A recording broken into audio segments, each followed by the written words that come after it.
প্রাণপ্রিয় কুষ্টিয়াবাসী, আমাদের নেতৃবৃন্দ কথা বলেছে, আমি কয়েকটা বিষয়ের ওপরে আলোকপাত করে আমার কথা শেষ করব।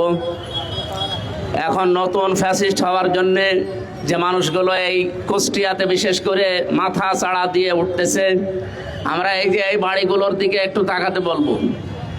সেই বাড়িগুলো যেখান থেকে পানির বোতল, শরবতের বোতল আমাদের জন্য এই মানুষগুলো ফেলে দিয়েছিল। সুতরাং আবারও যদি কোনো ছাপড়ি সংগঠন, আমি তো এর আগেও বলেছি, এখনো বলছি, যাদের সভাপতি সেক্রেটারি ছাড়া বাংলাদেশে আর কাউকে খুঁজে পাওয়া যায় না। সুতরাং বাংলাদেশের এই সন্ত্রাসী দল এইটা এখন আর গণ অধিকার পরিষদ নেই, এটা গণধিকৃত পরিষদে পরিণত হয়ে গেছে। আমি আপনাদের ভোটে নির্বাচিত রানী একজন জনপ্রতিনিধি, আমার সামনে পুলিশের গাড়ি, পেছনে পুলিশের গাড়ি, এরপরও যদি তারা আমার গাড়িতে হামলা করার, আমাকে মেরে ফেলার উদ্দেশ্যে হামলা করার সাহস পায়, আমি বলবো এদেরকে সন্ত্রাসী বলতে আর কোনো বাধা নেই। সুতরাং কোনো সন্ত্রাসীর জায়গা আমার এই কুষ্টিয়াতে হবে না।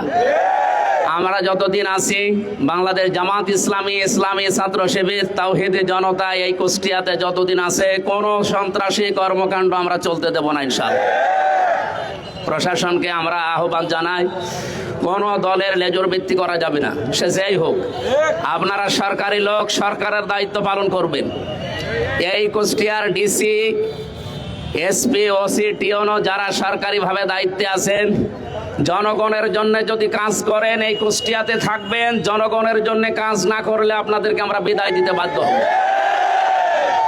প্রাণপ্রিয় কুষ্টিয়াবাসী, আমরা যারা এই দেশে দিন কায়েমের স্বপ্ন দেখি, আল্লাহর কসম এই খোলা আকাশের নিচে দাঁড়িয়ে বলছি, আমাদের আল্লাহর নামে শপথ নিয়েই বাড়ি থেকে প্রতিদিন বের হওয়া লাগে।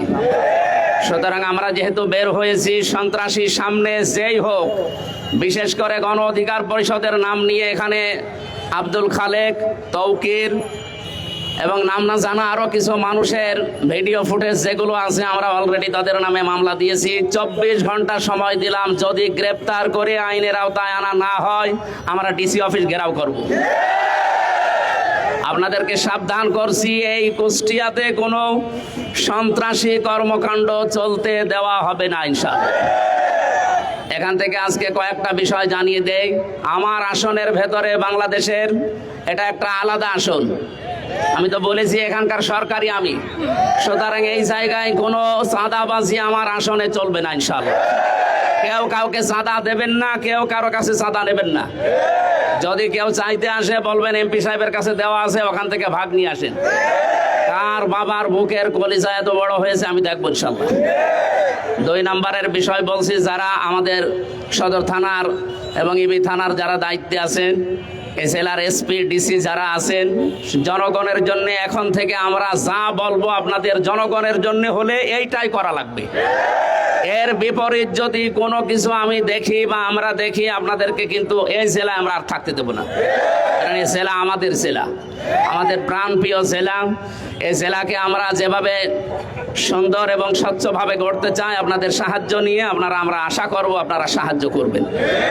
আমার প্রাণপ্রিয় কুষ্টিয়াবাসী যারা এসেছেন, নিজেদের কাজকর্ম বাদ দিয়ে আজকের এই বিষয়ের ওপরে, এই যে অন্যায়ের প্রতিবাদ সভায় যারা আজকে উপস্থিত হয়েছেন, সবাইকে অন্তঃস্থল থেকে ধন্যবাদ জানিয়ে আমি আর একটা কথা বলতে চাই শেষে। বাংলাদেশে এই 55 বছরে যে গেমটা জামাত শিবিরের ওপরে খেলা হয়েছিল, রাজাকার, আলবদর, জঙ্গি, বিভিন্ন ট্যাগ দিয়ে, এগুলো ভারতের একটা নাটক। এই নাটক বাংলাদেশে এখন আর খায় না এবং ভবিষ্যতেও কেউ খাবে না ইনশাআল্লাহ। সুতরাং আমরা সন্ত্রাসীদেরকে জানিয়ে দিতে চাই, এই দেশে জামাত ইসলামী এবং ছাত্র শিবিরের ওপরে এই ট্যাগ যদি কেউ দিতে চান, আমি স্পষ্টভাবে আপনাদেরকে বলছি, যেহেতু এটা ভারতের তৈরি করা নাটক। আল্লামা দেলাওয়ার হোসেন সাঈদী সংসদে বলেছিলেন, আমাকে যারা রাজাকার বলে এরা পিতৃ পরিচয়হীন অবৈধ সন্তান। সুতরাং এখন থেকে আর কোনো দিন কেউ যদি জামাত ইসলামের শিবিরের ওপরে এরকম উল্টাপাল্টা ট্যাগ দেয়, আমি ঘোষণা দিলাম ওইগুলো ওইরকম বাবা মাহীন সন্তান। আল্লাহ আমাদেরকে ন্যায়ের পক্ষে থাকার তৌফিক দিন, আমিন। আজকে আমাদের প্রধান অতিথি কুষ্টিয়া 4-এর মাননীয় সংসদ সদস্য, উনি কথা বলবেন। আমার এ পর্যন্ত বলে শেষ করছি। আসসালামু আলাইকুম।